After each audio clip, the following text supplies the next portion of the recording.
Hello, everybody, and welcome to Cup of Joe. You're listening to Halos in the Infield. If you hadn't known that already, then you need to see a doctor.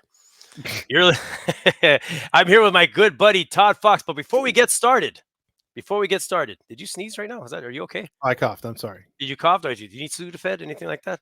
No, I'm See, good. people think we're talking from different areas of the city, but we're actually right next to each other. There's a black cardboard, like foam board, in between us, with different lighting. So we're actually right next to each other. I can actually feel Todd's hand on my knee right now.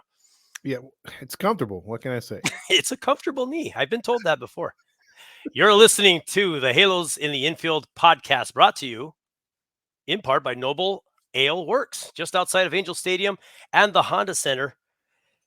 You can head on down there and get drink specials just by mentioning Halos in the Infield. It's like magic. Magic. Mhm. You say the words and it appears in front of you. It's out of control. Also brought to you in part by, say it with me, Todd. 7-1 for tickets. Whoa, whoa, whoa. Tickets. Wait a minute. You're about an octave up. Wait, hold on a second. Okay. 714 tickets. 714 tickets. 714 tickets is the place to go to get 10% off of any ticket purchases just by also mentioning HITI, Halos in the Infield. Now the business is out of the way. This is a very, very important episode. This is we're part of the series of Get to Know Your Halo in the Infield. We did Fernando last week, which was great. Told us about all the different crimes he committed and stuff like that. It was a very interesting video. And also, now we're getting on with ToddFox, and hopefully down the line we'll be able to talk to the other Halos too. And that way everybody gets an idea of who they're listening to and why they're wasting their time with us. So, who is Todd Fox? Is the name of this episode. And we're all dying to know. We want to know all the deep, dark secrets, which he's not going to answer. I've already asked him. He's just said he's not going to. Well, that question is not kid friendly, but go ahead. Yeah, there was that one time in South Korea that we're not going to mention. Todd. Mm-hmm. So, I believe it was the month of August. You were an 18-year-old, young, strapping young man lost in the jungles of Vietnam. Yes. You were lost in there for over a month, and I believe they rescued you and you were able to get out. Mm-hmm. Do you recall any of that and what you went through? No, I just remember watching a movie like that, but no, I was not in Vietnam. That was before my time. So Wow, that was the war was. The weird thing about this story is he was lost in the jungles, but it was 26 years after the war actually took place. So that's a whole other story we'll get into. yes. Todd, Halos in the Infield. Is it your child? Were you teamed up with the great Fernando? We talked a little bit with Fernando about it and how you guys came up with it, and he mentioned you. How did it start out between you two? Well, we were at Angels Central first, Mhm. or at least I was running it with JC. JC kind of picked me up to do just some commentary and stuff because he liked to do a lot of lives, but they were like really random. And so like there wasn't really any kind of direction towards anything he was doing. So he just asked me, "Hey man, you want to get on and talk Angels baseball after a game?" And so then that's when I came up with a post game idea. And I was only going to do it a couple times a week, but we had such big engagement because that page has like still to this day 4 times the amount that we have. It flourished, it blew up. And so I thought, man, this is pretty cool. I like being with the audience. And then what was funny is it was like a month into the season. We were kind of recapping April, and JC was like, "Hey man, let's bring a couple fans on that are always in the comments." And one of them was my future wife, and one was Fernando. And Thank God you said Fernando. well, we are married though. Me and Oh, Fernando. are you? Okay. This page, yeah. I wasn't invited. I didn't know. Okay, go ahead. Yeah, we had a shotgun wedding. Yeah, but I won't tell you who was pregnant. But what it was like me and Fernando instantly clicked, and I told JC, "Hey man, I want this guy on as part of the crew." And at the same time, like I met Steve Lease on there, and we kind of like vibed a little bit and began a friendship at first. So those two things were in the mix. And I guess long story short, me and JC really didn't see eye to eye. he was micromanaging a lot when I'm like, hey man, if this isn't going to be fun, I'm not getting paid for this. If it's not going to be fun, I Yeah. don't want to be a part of it. And it's sort of like I gave up. And then Fernando was like, hey man, why don't we just start our own thing? And that's how it started. Well, it's always money with you, Todd. Oh, We know that. thanks. It's always that. It always comes down to that. I didn't get my contract. You didn't get the $500 million contract from No, I didn't. Artie? He No, I never did didn't. give that to you, huh? You're supposed No, to mail that to you. he wrote it on a piece of paper and crayon, and I think those things aren't legally binding. So Crayon isn't. Something about colored wax. It's just not legal. Ink is legal, but colored wax isn't. It doesn't make any sense. it's weird. It is weird. Where were you born? What city were you born in, or what country? Inglewood, always up to no good, Ingle. California. That's a country in itself. Have you ever been there? Yes, I Have you lived been there. there? Have you been there recently? I was just Yeah. there yesterday, actually. Well, the part of Inglewood I was in is actually a lot nicer than it used to be. So I'll give it that. Yeah, I was at a red light and I was right next to I forget the street I was on. I believe I was on Manchester, but it was right by a Church's Chicken, and Mm. I'm right there at the red light, and I just happen to look to my right, and there's just this woman walking by, and she decides to drop chow and urinate all over the sidewalk. So that Oh, was fun. nice. That was very Nice. nice. Yeah, Yeah, it's like I actually rolled the window down. Went, woo! Good one. That's a nice steady stream you got there. wow. That's really nice. I kept telling her, but she looked at me like I was crazy. She's like, who's that guy in the truck? Is that nutty guy? But yeah, no, Inglewood's actually. I saw the new Intuit Dome and how it looks, and Mhm. looks like a big Easter egg. But Yeah. it's really cool looking. I like the way it looks, and of course, SoFi is beautiful and massive. It looks like Yeah. a Star Wars ship just landed in the middle of a parking lot. It's crazy. Yeah, it looks really weird. It looks like something that belongs in Vegas for sure. Yeah, But but I will tell you, driving by what I used to know as the Fabulous Forum, mhm. and it's got a new paint job. It looks great, but man, did I have some great memories just shoot back when I passed by that building. King games, Lakers, a few concerts I went to there. Really, really, just a lot of memories from that place. Great building. Oh yeah, I was actually there that infamous night when my sister snuck me in or took me because she said, "Oh, I'm just going to a friend's house," but she went with her boyfriend because she was way older than me, and she got me into Guns N' Roses and Metallica Corn opening. So Wow, that was at the Forum. Yeah, that was pretty cool. nice. That's the night where Axel got pissed off, didn't want to do the show, and Really? some fans lit the seats on fire. So that was awesome. Oh, nice. So pyrotechnics, all that was involved. That's good. Yeah, yeah, that was not that was scary for me. Let's just say that. Yeah, that happened. I went to a Black Sabbath concert at the Universal Amphitheater, used to be called, I believe. And I guess the guy OD'd backstage. Oh, actually, it was Motorhead. If you ever remember that band? Oh yeah, Motorhead. Motorhead's awesome. So Yeah. so Lemmy, they said he was sick, but I knew a guy I went with as a security guard. He was able to go back and find out what happened. I guess he OD'd, passed out or something like that. So they took him out. They had all their equipment up, and then they started taking it down. The crowd's going nuts, like pissed. And I just saw seat cushions on fire, spinning like UFOs from the balcony above me, going into the crowd. Wow. And I remember thinking, okay, there's the exit. I may have to book it. Yeah, yeah. But Sabbath came on and saved the day, so that was nice. That's cool. That's Yeah. But anyway, so Inglewood, California. You grew up in cool. Inglewood. How long did you live there? So I would say 2 months before the riots. And I Ooh. real quick story on that. My dad used to drive up Florence to Downey because he worked in Downey at the time, and that was before the 105 freeway. And knowing my dad and the car that he drove, which was an old Toyota Corolla, I forget, it was like an 87 or something.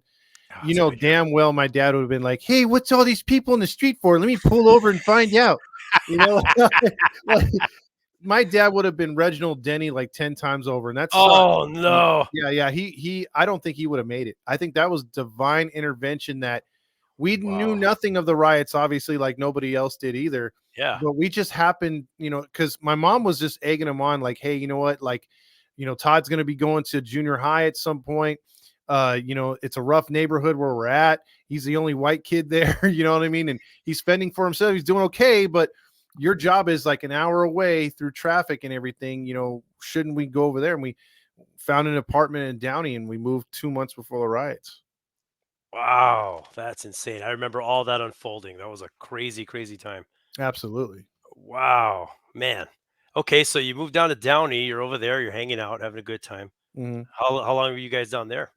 Oh, we moved a lot. That's one thing that, my mom never really worked because she always like would take care of kids and kids in the neighborhood and stuff. So like my dad struggled. He had a back injury. I mean, we grew up. I grew up freaking poor. Dude. There was a couple times where um we almost got kicked out Mhm. of our apartment. We had no vehicle at the time. A friend just out of nowhere gave my dad a car for $1 because that's how much he had to pay. You couldn't freely give a car over and transfer it into someone else's name. I think it was a Yeah. DMV law, so he had to sell it to my dad for $1. And it was funny because my dad didn't have $1, at Can I the write you time. a check? Yeah, and so like the guy that was right there was like, "Look, I'll give you $1." And he gave it to my dad. My dad handed it over to the guy, and there you go. So it was stuff like that. I mean, like Yeah. when you go to your fridge and there's nothing there to eat, or you're sometimes like the only meal you had was like chocolate bars that you sold from those kid drives. It's like, dude, it was rough, man. I'll tell you. Hey, But I say I the same way, man. It's what builds character, right? yeah, You, yeah. So you it you was. open up that fridge and there's no food, and then you just look at the cat and you go, I don't know, man. But it was just one of those character building things. I think "Yep."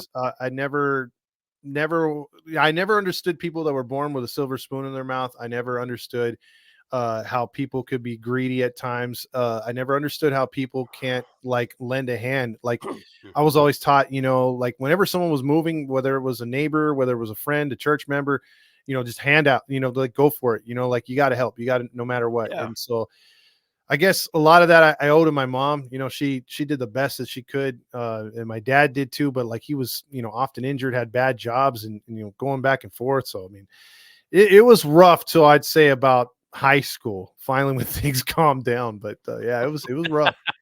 That's when you started selling yourself on the street corners, right? Making That's when some I extra made the money. money. Yeah, That's where you made the money. It was Todd walking around. Todd's a tall man. You see him walking around in those heels. It's majestic. yeah. I'm about 7 feet with those. I just recently met your dad too, and that guy's a great guy. Love that guy. I could see myself sitting there just talking to him for hours. Oh yeah, he's that type. He will reel you in and we'll talk. So you either mention God, baseball, or trains, especially trains, and try to get away from him is very difficult. Yeah, he's cool.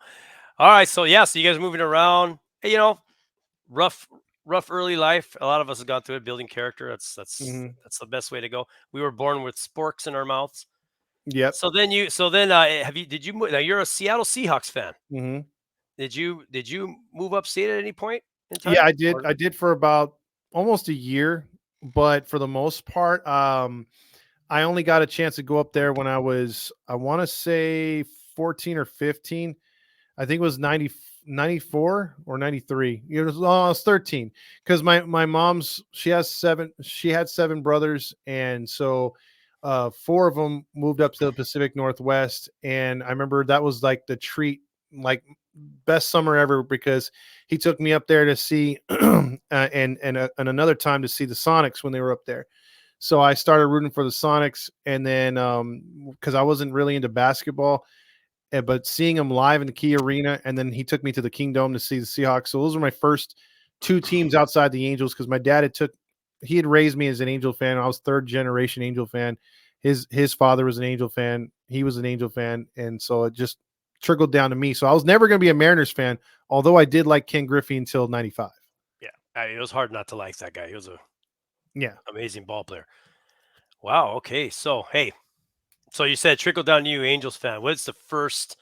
I guess. I guess if there was a moment, what was the first moment that you just said, "Oh yeah, this is my team"? I know it wasn't recently. um, no, I will say this though. My first memory is probably one of the saddest memories, because it was '86 and I was 6 years old, Mm. and my dad had worked, like I said, a lot of crappy jobs. So when he was home, it was like rare. And it seemed like we were always in debt. So it was the famous game 4 or game 5 where the Angels were one pitch away. Yeah. And he had, I think around the 7th inning or 8th inning, he told my mom, man, I can't wait to celebrate. He's right there with his brother. And he Ah. looked at me and he told me, I'm gonna throw you up in the air. Watch out. You know, he kept like teasing me. He goes, we're gonna pop these sodas and you could spray them everywhere, Todd. Like I don't care. You know, like he was just excited, right? And he's like, I can't believe they're gonna make the World Series. And I was jazzed up. I didn't know what he was talking about, except he was getting excited by the Angels. And he kept looking down on me happy. And then things got real somber. And then I just remember for a while, like the game, he was just on pins and needles. And when they lost, I distinctively remember a lot when he said, I don't think they're going to win again. They're done. And I don't remember watching game 6 or 7 with him. And I remember years later, I remembered that moment. I said, how did you know they were done already? He goes, nobody comes back from that. You saw how they were. I'm like, Dad, I was 6 years old. I see it now. I get it now. But back then, it's like, hey, you're a pretty good prognosticator. So, yeah. Wow. Yeah, that was depressing. Very, Mhm. very depressing. Well, I mean, they handed us a lot of seasons like that. Well, You know, I'll tell you what, the time they became my team, I think was 95.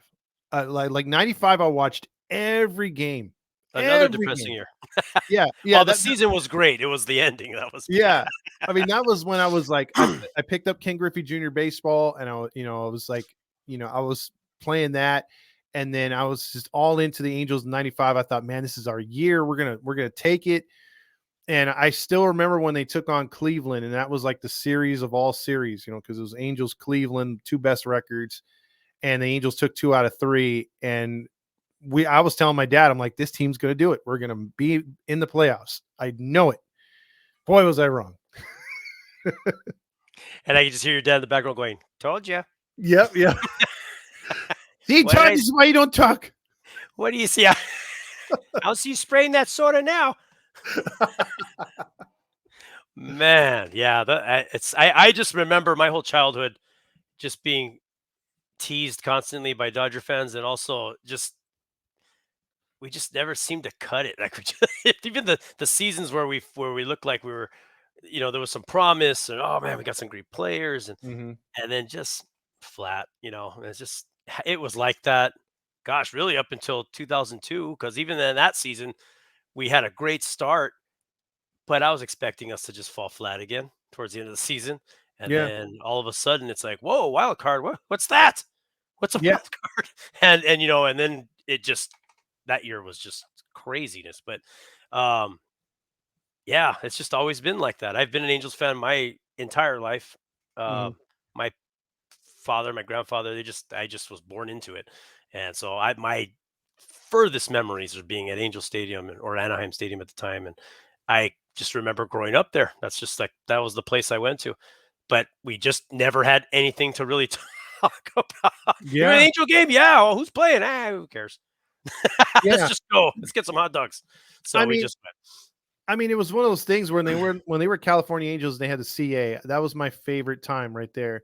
And I, 90s, I and mid I 90s. Yeah, and I felt like when, because reading what happened afterwards, I mean, you don't have the social media back then and stuff. Yeah. You'd really have to do a deep dive to know what was going on or read the newspapers. And I wasn't really a newspaper guy, but I remember how the Angels, it seemed like they ditched those jerseys right after they fell on their face.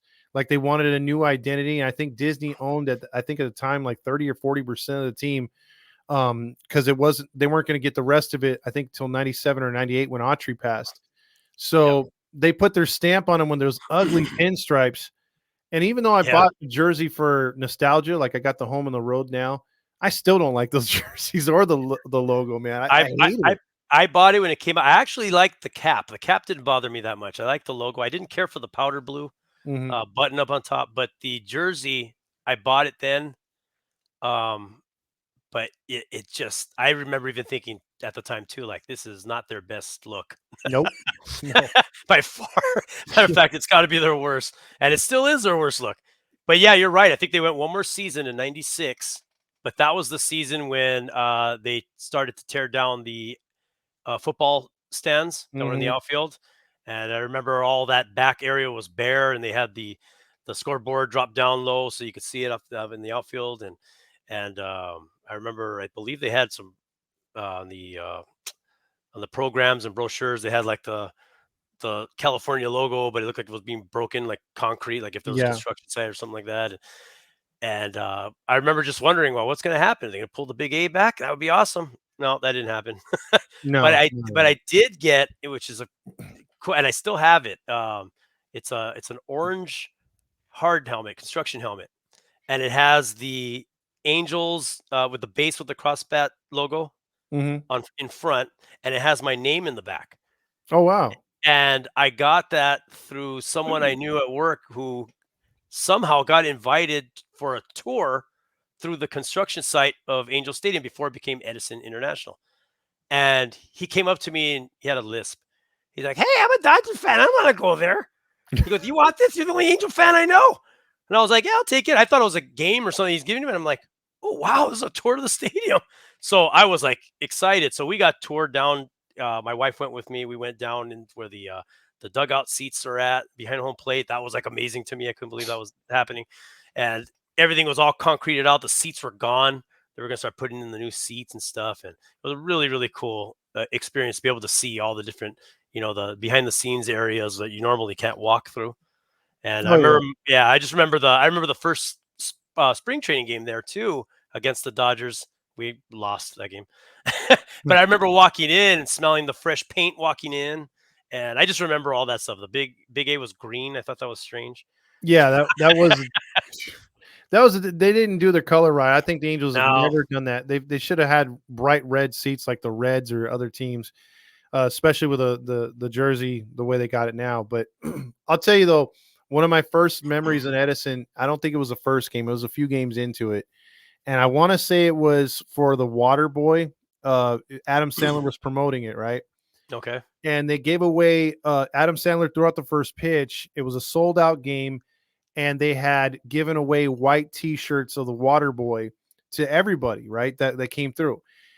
And it's funny because I think it was in the seventh inning, they were trying to rally, and some fans started waving the shirts. They took them off and started waving.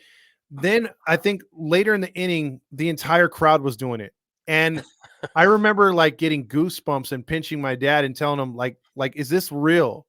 And he was like, this feels like a playoff game. And I'm like, this might be the closest thing we get to a playoff.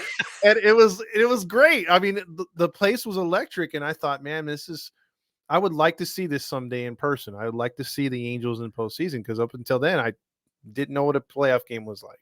yeah, yeah, exactly. I mean, we had so I with other sports. A lot of people hate this, but I am a Kings fan.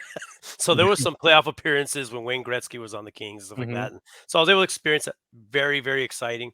Um, you know, well, football wasn't around in the 90s. Everybody left in 94.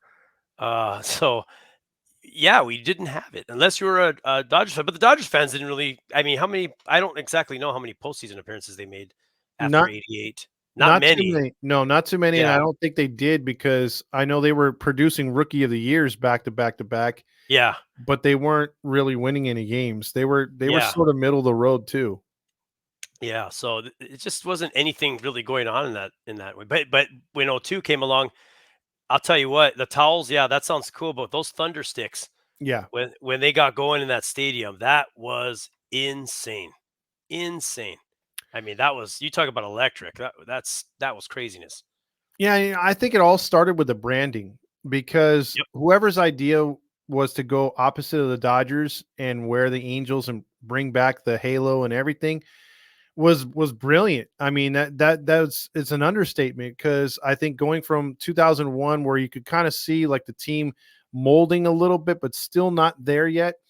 And '02, I thought they were going to be okay, but I didn't think they were going to be, I thought they had a chance for a postseason run, but I didn't think they were going to be like spectacular. And Yep. especially after the way they started, everyone knows the 6-14. Yep. But it was great to see. I thought because the entire time the Angels were in that whatever they called those jerseys, they have a name for them. The There periwinkle, wasn't I a believe they're called. Yeah, there you go, Periwinkle. Yeah. Periwinkle, yeah. And there wasn't that like unification to where all the fans had something on Periwinkle. It wasn't a good look. But when the Angels went to red, I mean, even before they reached the postseason or were threatening the postseason, the fans bought in, dude. I know Yeah, I did. I bought a bunch of Angels gear, and yeah. I think that helped unify it too. And like you said, those Thunder Sticks. I went to Game 1 of the World Series, and that was freaking loud, dude. Yeah, they're loud. Yeah. Yeah, and I remember hearing they were changing their uniforms that year, and I remember I was at work, and I got on our computer, and of course, at that time, we had dial-up, so you're just hearing and then you just see the logo, like, coming down, and it's barely starting to come out. I was like, "Wait a minute, wait a minute." It was like when you're waiting for that dirty picture. "Okay, I see your shoulders. All right. Couple more, babe, I'm gonna go get a cup of coffee. A couple more minutes. I'm gonna really get some good scenery here." But, but anyway, so that's coming down, and I see the big A with a halo, and I'm thinking the 80s because it's not the fat A, it's the thinner A. And then Mhm, I'm noticing some slight differences. I go, the halos are back. What? And I immediately got excited because there's our logo. mhm, Really, with all of our and don't get me wrong, the CA in the 90s, I love the CA from the late 60s. I love that's another logo I love. Love the lowercase a halo with the halo tilted. I mhm, think I like all their logos, even the A with the wing on the cap. I like that logo. It's not my favorite, but I like it. But when I saw that, I thought, oh, that's us. mhm. That's who we are. And then I saw the hats were red. I went, red? What Yeah. is going on? That shocked me. But yeah, I took to it. I liked it a lot. I liked it. Now I'm kind of wishing they kind of go back to the navy blue and red, but I'm just Yeah. old. I'm just old, hanging on No, to old times. no, I like it. Especially I like when they do the retro look. I think that's one of my Yeah. favorite looks. It's a classy look. I just like it. Just baseball wise, it just looks nice. The white with the dark navy blue and the red bill, and it just looks good. I And don't I know. think That's me. it's time because we've done 22 years of this, and I think this reminds me a lot about the Seahawks too. I mean, the Seahawks they switched their logos, I believe, in Mhm. 2002 or 2001, and they Was hadn't it that worn long ago? yeah, and Wow. they hadn't worn their throwbacks not once until this year. So, and everyone loved them. So they worn them again against Dallas when they weren't supposed to. So it's a good look. And I think for the Angels, like I get envious that you look at the Twins, the Royals, other teams have gone back and Brewers and gone back to like a retro look or just the retros in general. They Yeah. look great. And I think the Angels should do that on a more consistent basis, or just like you said, find a medium or a middle ground between this logo and the 80s or 90s logo. Yeah. But they should definitely do more throwback dates. And try to push the sale of those jerseys. I think if Hardy's going to try to make any money off of us, if he sold some retro jerseys with some new guys' names on them, I think people would get that. There's guys that are like watching, whether it's Trout or any of the younger guys, Neto. I mean, to Mhm. get an '80s jersey or a 1971 jersey with Neto's name on the back, if you're a fan of his, I think that'd be cool. And I think those are some items that would sell. I would think anyway. But we all know he's not going to do that. But we're all ready for Star Wars Day, right? Yes, we are. We're Star all Wars Day is coming. I'm gonna wear my not so movie accurate Chewbacca mask to the there you game go. because I don't have any more paper bags. Well, Todd, so you've lived a long crazy life of violence and drug abuse. What else is there? Your addiction to many things. No, I'm just kidding. Where do you see? What are your plans for Halos in the infield? What do you see for us into the future? I Make just me see feel good because I'm your new employee. I'm seeing more sponsors. If I have to look into a crystal ball, we're working on that to get us actually out of the red, because this is a dog and pony show that we've had to support ourselves. We don't get much help outside of the sponsors we do, and that's minimum. We love them and everything, but it's not really like a thing where these other sites have full on pay, and we get support from the fans too, and we've done a lot of things for the fans. I mean, last year we gave away a gang of shirts at our cost. We gave away a lot of stuff during the post game shows, during live events that we set up, whether it be feeding people, that all came out of our pockets. And it's not like we're complaining about it. We love doing it. We just wish we could do more.